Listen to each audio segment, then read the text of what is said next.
Hello everyone and welcome back to tuition point. Digital logic design के एक और new video कार्नफ map के साथ हाजिर हूँ।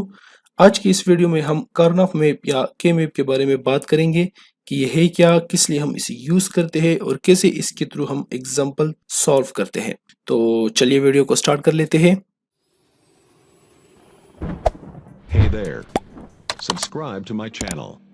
And also press this bell icon. Start करने से पहले मैं आपको बता दूं कि कार्नफ मैप को हम दो हिस्सों में डिवाइड करते हैं।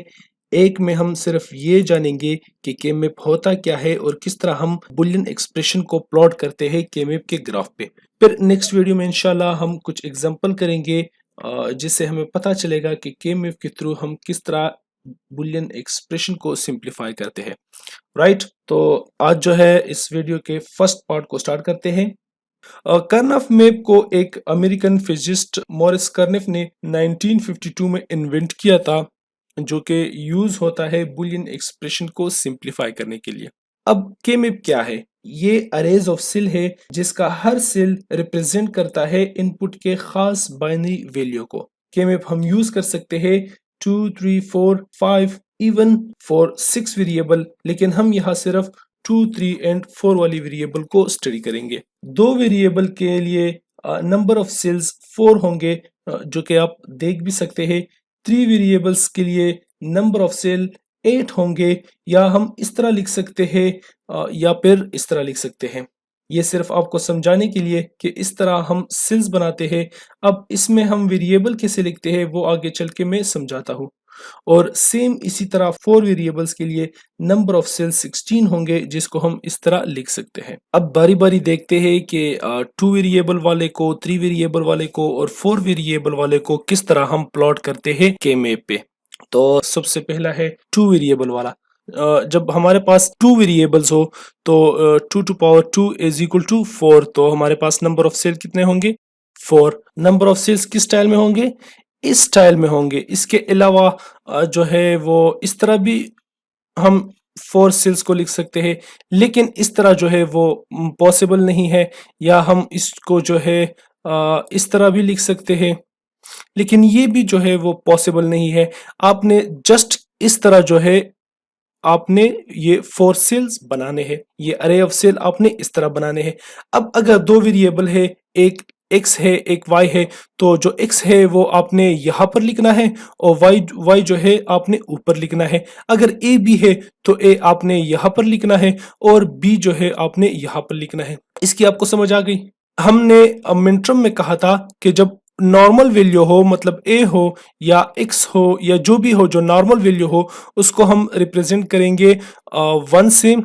और जो कंप्लीमेंट वाला हो, लेट्स सपोज a कंप्लीमेंट या जो है x कंप्लीमेंट या y कंप्लीमेंट, उसको हम रिप्रेजेंट करेंगे 0 से। अब यहाँ पर मैंने 0 1 लिखा है, यहाँ पर भी 0 1 लिखा है। मैं इसको इस तरह भी लिख सकता हूँ कि ये क्या है, ये y वाला एरिया है, तो मैं यहाँ पर क्या लिख सकता हूँ कि y कंप्लीमेंट, या इधर जस्ट y में ये भी लिख सकता हूँ। लेकिन 0 1 जो है इजिली आप लोगों को समझ आ जाएगी, इसलिए मैंने 0 1 लिखा है। अब अगर आपको इन सेल्स को अपने नंबर देने हैं तो आप नंबर किस तरह दोगे? जब 2 वेरिएबल्स हो तो आप यहाँ पर जो नंबर्स है वो आप इस तरह दोगे कि ये होगा 0, फिर ये होगा 1, ये होगा 2 और ये होगा 3। आप इन सेल्स को इस तरह नंबर दे सकते हैं। 3 वेरिएबल्स के लिए किस तरह आप नंबरिंग करोगे या 4 वेरिएबल के लिए किस तरह नंबरिंग करोगे, मैं वो आपको आगे चल के समझाऊंगा। लेकिन 2 के लिए आपने इस तरह नंबरिंग करनी है कि 0 1 2 3। राइट, अब ये 0 1 2 3 क्या है? अगर आपको याद हो तो हमने कहा था, लेट्स सपोज ये जो है हमने जब मिनटर्म फाइंड किया था तो ये चीज आया था 1 2 3। तो ये 1 2 3 बेसिकली क्या है? ये जो सेल्स है इसके जो नंबर्स है ये है बेसिकली।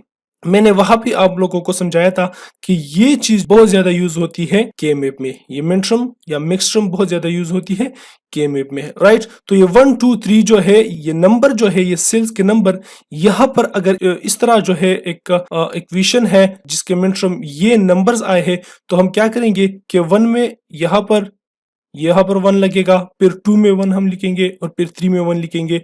तो इस तरह ये ग्राफ पे जो इक्वेशन है ये प्लॉट हो जाएगा।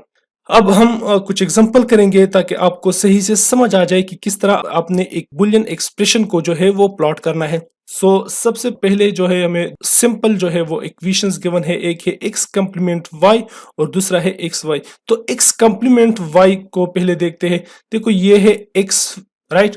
तो x मैंने यहां पर भी कहा कि जो जीरो होगा वो x कंप्लीमेंट है, तो ये x कंप्लीमेंट, और ये क्या है, ये है x। और ये y जो है ये नॉर्मल फॉर्म में है। अब x कंप्लीमेंट फॉर्म में है तो ये वाला रो हम सेलेक्ट करेंगे क्योंकि ये x कंप्लीमेंट वाला रो है। अब ये चीज क्या है, ये है x कंप्लीमेंट, और ये क्या है, ये है y कंप्लीमेंट, और ये क्या है, ये है x कंप्लीमेंट, और ये क्या है, क्योंकि y नॉर्मल है तो यहाँ पर हम y लिखेंगे जो कि 1 है। अब x कंप्लीमेंट y के जो सेल है उस सेल में हमने जस्ट 1 लिखना है, तो ये हमारा क्या हो गया, आंसर। सेकंड, इसको प्लॉट करते हैं एक्स वाई। अब दोनों जो है नॉर्मल फॉर्म में है, तो जब दोनों नॉर्मल फॉर्म में है तो एक्स का नॉर्मल रो ये हो गया और y का नॉर्मल कॉलम ये हो गया। तो दोनों को जब हम मिलाते हैं तो यहां पर हम 1 लिखेंगे, राइट। एक दो एग्जांपल और करते हैं। x कंप्लीमेंट y, तो x कंप्लीमेंट y क्या है, x कंप्लीमेंट वाला रो और y जो है वो नॉर्मल है। ये वाला रो, इसको जब हम मिलाते हैं तो यहां पर बन जाता है। अब x y, तो x ये है x वाला रो और y वाला कॉलम ये है, तो यहां पर आ जाएगा एक्स वाई। अब 4 नंबर एग्जांपल में देखते हैं। सबसे पहला है एक्स वाई, तो एक्स वाई हमारे पास यहाँ पर 1 होगा। फिर एक्स वाई कंप्लीमेंट, तो ये है एक्स वाला रो और वाई कंप्लीमेंट वाला कॉलम ये है, तो यहाँ पर 1 आ जाएगा। और फिर एक्स कंप्लीमेंट वाई कंप्लीमेंट, तो ये वाई कंप्लीमेंट वाला है और ये है एक्स कंप्लीमेंट वाला रो, तो यहाँ पर हम 1 लिखेंगे। 2 वेरिएबल किस तरह प्लॉट करते हैं ये आपको समझ आ गई। अब हम 3 वेरिएबल वाला देखते हैं कि ये हम किस तरह प्लॉट करते हैं। 3 वेरिएबल के लिए नंबर ऑफ सेल्स जो है 2 to power 3 is equal to 8 होंगे, और वो हम दो तरीकों से लिख सकते हैं। एक जो है हम वर्टिकली लिख सकते हैं इस तरह, और एक जो है वो हॉरिजेंटली लिख सकते हैं। हम दोनों जो है वो करेंगे। वर्टिकली किस तरह हम सॉल्व करते हैं और हॉरिजेंटली हम किस तरह सॉल्व करते हैं। अब अगर आपके पास 3 वेरिएबल्स है एक्स वाई जेड या ए बी सी, अगर ए बी सी है तो यहाँ पर एक्स वाई की जगह हम ए बी लिखेंगे और जेड की जगह हम सी लिखेंगे। लेकिन अगर एक्स वाई जी है तो एक्स वाई को नीचे लिखेंगे और जेड को जो है वो ऊपर लिखेंगे। ये तो जस्ट 0 1 होगा क्योंकि ये 1 वेरिएबल है यहाँ पर ऊपर, तो यहाँ पर 0 1 लगेगा। लेकिन 2 वेरिएबल को आप देखो, 2 वेरिएबल में पहले 0 0, इसके बाद क्या है 0 1, और फिर जो है क्या है 1 1 है, राइट। आप 1 1 लिखोगे, इसके बाद 1 0 लिखोगे। समझ आ गया आपको। अब नंबरिंग आपने किस तरह करनी है। नंबरिंग जो है आप इस तरह करोगे कि ये आ जाएगा 0, ये आ जाएगा 1, फिर इसके बाद ये 2, ये 3। अब ये वाला रो जो है हम छोड़ देंगे और 3 के बाद यहाँ पर आ जाएगा 4, फिर ये आ जाएगा 5, इसके बाद फिर 1 1 की बारी है तो ये आ जाएगा 6 और 7। इस तरह हम इसके नंबरिंग करते हैं 3 वेरिएबल्स वाले के मैप के, राइट। अब इस तरह हम क्यों करते हैं, क्योंकि ये मेथड है जो कार्नोफ ने इन्वेंट किया था। इसमें हम अपनी तरफ से कोई छेड़खानी नहीं कर सकते। तो क्या करेंगे 0 1 2 3, फिर जो है ये रो हम छोड़ेंगे, फिर 4 5 6 7। तो इस तरह हम इसको नंबर्स देते हैं। अब हम इस पे एग्जांपल्स भी करते हैं ताकि आपको सही से समझ आ जाए। आपको एक बात क्लियर होनी चाहिए कि जो नॉर्मल वैल्यू है वो होगा 1 और जो कंप्लीमेंट वाला वेरिएबल होगा वो हम लिखेंगे 0, राइट। तो अब हम दो एग्जांपल करेंगे, एक जो है वर्टिकली और एक हॉरिजेंटली। वर्टिकली के नंबरिंग हमने कर दिया, हॉरिजेंटली की नंबरिंग किस तरह होती है वो भी मैं आप लोगों को समझा दूं। 0 फिर 1। अब ये 1 1 वाला जो कॉलम है उसको हम छोड़ देते हैं, यहाँ पर हम लिखेंगे 2, फिर यहाँ पर 3 4 5, फिर ये छोड़ देंगे, यहाँ पर आ जाएगा 6 और यहाँ पर आ जाएगा 7, राइट। इसकी समझ भी आ गई। अब चलिए इसको जो है फर्स्ट नंबर को यहाँ पर करते हैं और जो 2 नंबर है उसको यहाँ पर हम प्लॉट करते हैं। तो एक है x complement y complement z, तो x complement y complement z ये है, तो यहाँ पर आ जाएगा। इसके बाद है x complement y z complement, तो x कंप्लीमेंट और y जो है वो नॉर्मल है, ये क्या है x कंप्लीमेंट y, और फिर इसके बाद क्या है z कंप्लीमेंट, तो z कंप्लीमेंट वाला ये कॉलम है, तो यहाँ पर हम 1 लिखेंगे। इसके बाद है x कम्प्लीमेंट y z, मतलब x कम्प्लीमेंट y और z भी नॉर्मल है, तो हम यहाँ पर 1 लिखेंगे। तो ये रहा हमारा फर्स्ट एग्जांपल। इसको अगर आप जो है शॉर्टकट करना चाहते हो ताकि आपके लिए इजी हो, तो इस तरह भी कर सकते हो। ये क्या है 0 0 1, क्योंकि ये फर्स्ट दो जो है वो कम्प्लीमेंट है, तो 0 0 1 फिर प्लस 0 1 0 0 1 0 प्लस ये क्या है 0 1 1। तो ये जो है आपके लिए बहुत ज्यादा सिंपल हो जाएगा। अब देखो 0 0 1 ये है 0 0 और फिर ये है 1, तो ये हमने जो है लिख दिया। फिर 0 1 0 ये है 0 1 0 0 1 और ये है 0, तो ये हमने लिख दिया। और दूसरा क्या है 0 1 1, तो ये 0 1 और फिर 1, ये हमने जो है वो लिख दिया। 2 नंबर एग्जांपल हम करते हैं। 2 नंबर एग्जांपल में क्या है कि एक्स वाई जी मतलब तीनों के तीनों जो है वो नॉर्मल फॉर्म में है, तो ये क्या होगा x ये हुआ 1, फिर y z ये, तो ये यहाँ पर हम 1 लिखेंगे। फिर इसके बाद है x complement y complement z complement मतलब तीनों की तीनों 0, तो यहाँ पर 1 लिखेंगे। इसके बाद क्या है कि x y z कम्प्लीमेंट मतलब x normal y normal z complement, तो x normal y normal z complement ये है, तो यहाँ पर हम 1 लिखेंगे। इसके बाद क्या है कि x कॉम्प्लीमेंट है और y z नॉर्मल है, तो x यहाँ पर ये आया कॉम्प्लीमेंट और y z नॉर्मल है, तो यहाँ पर हम 1 लिखेंगे। तो इस तरह जो है हम 3 वेरिएबल वाले जो एक्सप्रेशन है उसको हम इस तरह प्लॉट करते हैं। राइट, इसकी समझ आ गई। अब इससे फर्दर हम किस तरह जो है उसको सॉल्व करते हैं वो मैं आप लोगों को नेक्स्ट वीडियो में समझाऊंगा, क्योंकि अगर यहाँ पर मैंने समझाना स्टार्ट किया तो फिर वीडियो बहुत ज़्यादा लंबी हो जाएगी और आप कंफ्यूज हो जाओगे। तो सबसे पहले आप ये याद करो कि किस तरह हम प्लॉट करते हैं दो नंबर्स को और किस तरह हम इसको नंबरिंग करते हैं कि ये फला नंबर का सेल है, ये फला नंबर का सेल है और ये फला नंबर का सेल है। यहाँ तक अगर आपको समझ आ गई तो फिर जो है एग्जाम्पल्स बहुत ज़्यादा इजी है। एग्जाम्पल में हम सिर्फ एक स्टेप और आगे जाएंगे और हमारा सोल्यूशन जो है वो तैयार हो जाएगा। तो चलिए 4 नंबर वाले एक्सप्रेशन को भी देखते हैं कि उसको हम किस तरह करेंगे। जब वेरिएबल 4 होंगे तो नंबर ऑफ सेल्स क्या होगा, 2 to the power of 4 is equal to 16। तो 16 सेल्स होंगे और 16 सेल्स को जो है हम इस तरह लिख सकते हैं 4 रोज और 4 कॉलम्स। राइट, अब वेरिएबल किस तरह लिखेंगे। वेरिएबल जो है आप इस तरह लिखोगे कि जो फर्स्ट वेरिएबल है जैसा कि ए बी तो वो नीचे लिखेंगे और सी डी जो कि बाद में आते हैं वो आप ऊपर लिखोगे। 0 0 0 1, अब ये देखो 1 1 1 1 पहले लिखा है और 1 0 इसके बाद लिखा है। सेम इसी तरह यहाँ पर भी जो है 1 1 पहले लिखा है और 1 0 इसके बाद लिखा है। अब हम नंबर्स किस तरह देंगे सेल्स को कि ये फला नंबर का सेल है, ये फला नंबर का सेल है। ये जो रेड रेड मैंने लिखा है ये है कंप्लीमेंट फॉर्म और ये जो ब्लैक है ये क्या है, ये है नॉर्मल फॉर्म। सिर्फ आप लोगों को समझाने के लिए ताकि आप लोगों के लिए आसानी हो। फर्स्ट सेल को हम लिखेंगे 0, इसके बाद फिर 1, इस सेल को हम छोड़ देंगे क्योंकि ये है 1 1 वाला जो पिछले 3 वेरिएबल वाले में हमने किया था।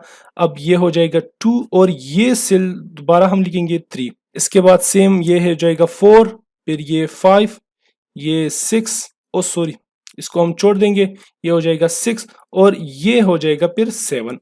अब इस रो को हमने छोड़ना है क्योंकि ये है 1 1 वाला रो, तो पहले 1 0 वाला हम करते हैं। ये क्या है 7 तक हो गया, तो ये आ जाएगा 8 9, फिर इस कॉलम को हम छोड़ देंगे क्योंकि ये 1 1 वाला कॉलम है, यहाँ पर हम लिखेंगे 10, फिर ये हो जाएगा 11। अब इसके बाद यहाँ पर आते हैं, ये हो जाएगा 12, ये हो जाएगा 13, फिर इसको हम छोड़ देंगे क्योंकि ये 1 1 वाला कॉलम है, तो यहाँ पर आ जाएगा 14 और ये हो जाएगा 15। 15 वाले में सारे के सारे जो है वो नॉर्मल होंगे। इस पे एक एग्जांपल करते हैं ताकि आप लोगों को सही से समझ आ जाए। A B C D complement. अब देखो A B C D complement अगर आप नंबरिंग करते हो, नंबर्स में चेंज करते हो तो फिर बहुत ज्यादा सिंपल हो जाएगा आपके लिए। तो मैं इसको नंबर्स में चेंज करता हूँ। ये क्या है 1 1 1 और ये डी जो है वो कम्प्लीमेंट है तो 0 प्लस अब ये दोनों 1 1 और ये सी डी कम्प्लीमेंट में है तो 0 plus A complement B complement C और फिर डी कम्प्लीमेंट और ये सारे के सारे क्या है 1 1 1 1। अब हम इसको प्लॉट करते हैं तो देखो 1 1 तो 1 1 वाला रो ये हुआ और फिर 10 तो 10 वाला कॉलम ये हुआ। तो इन दोनों को जब हम मिलाते हैं तो यहाँ पर हमारे पास आएगा 1। फिर 1100 सो ये आ जाएगा 11 और 00 वाला कॉलम ये है तो यहाँ पर 1 आ जाएगा। फिर क्या है कि 00 वाला रो ये हुआ और 10 वाला कॉलम जो है वो ये है तो यहाँ पर 1 और फिर जो है 1111 तो 11 वाला रो और 11 वाला कॉलम तो यहाँ पर आ जाएगा हमारे पास 1। तो इस तरह जो है हम बुलियन एक्सप्रेशन को अगर 4 वेरिएबल है तो इस तरह हम प्लॉट करते हैं। अब नेक्स्ट वीडियो में हम क्या करेंगे कि मैं थोड़ा सा टच दे देता हूं कि नेक्स्ट वीडियो में हम क्या करेंगे। यहाँ तक जो है हम ये बुलियन एक्सप्रेशन है हमारा ये हमने कर दिया प्लॉट। अब इसके हम ग्रुपिंग करेंगे। ग्रुपिंग किस तरह करेंगे वो मैं आप लोगों को नेक्स्ट वीडियो में समझाऊंगा, लेकिन चलो मैं इधर भी जो है वो कर देता हूँ। ग्रुपिंग इस तरह होती है। अब ये हमने कर दिया लेट्स सपोज ग्रुपिंग, इसका किसी के साथ ग्रुप नहीं होता तो ये हो जाएगा अकेले। इसका जो है ग्रुप, इसका ग्रुप हो सकता है इसके साथ और इसके साथ। अब यहाँ पर 3 पेयर्स हो गए हमारे पास, एक ये वाला पेयर, एक ये और एक जो है वो ये 3 पेयर्स हो गए। अब इन 3 पेयर्स को हमने सिंप्लीफाई करना है, वो मैं नेक्स्ट वीडियो में समझाऊंगा ताकि आप लोगों को सही से समझ आ जाए। इसमें आपने जस्ट ये समझना है कि किस तरह हम बुलियन एक्सप्रेशन को प्लॉट करते हैं के मैप में, ताकि आप लोगों के लिए आसानी हो फिर नेक्स्ट वीडियो में जब हम एग्जाम्पल करेंगे, राइट। तो अगर यहाँ तक कोई मसला हो या किसी चीज़ का आपको समझ ना आई हो तो आप मुझे बिल्कुल बता सकते हो कि मुझे ये फ़ला जगह समझ नहीं आई या फ़ला जगह आप ये चीज़ मिस कर गए हो, ताकि वो मैं क्लियर करा सकूँ टाइम पे, राइट। और अगर आप लोगों ने हमारा चैनल सब्सक्राइब नहीं किया है तो प्लीज़ सब्सक्राइब कर ले और साथ में नोटिफिकेशन बिल भी ज़रूर प्रेस कर ले ताकि हमारी हर वीडियो की नोटिफिकेशन आप तक पहुँचती रहे। मिलते हैं नेक्स्ट वीडियो में, तब तक के लिए अपना ख्याल रखिएगा। अल्लाह हाफिज़।